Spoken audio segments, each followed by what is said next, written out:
In lighter news, a new facility opened its doors earlier this week in Kearney, and today they celebrated with a ribbon-cutting ceremony.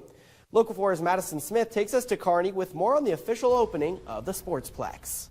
209,000 square feet of turf, hardwood, pickleball courts, and a walking track is officially open in Kearney, and Thursday afternoon they celebrated with a ribbon cutting.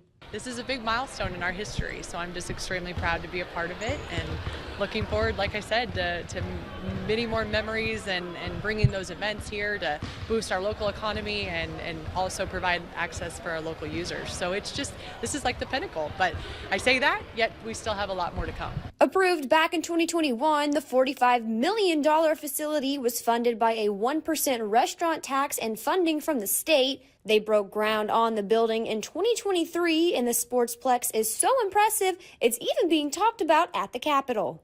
It's kind of what you imagine, but when you're in here and you see the final results, it's just amazing.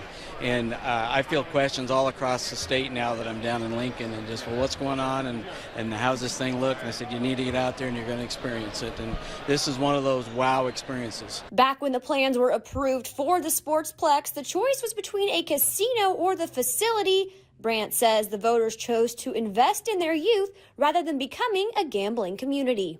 For our community, I think I hope I can speak and say that this is the direction that we chose to go, and I believe the support, whether you look back on the vote and just the consensus of the community going forward with the excitement, that I think that's to us where we know we've made the right choice. Senator Klaus says one of the next steps for Kearney is securing a good life district, and the SportsPlex fits right in. There's one position left. They're trying to determine where we're at with funding.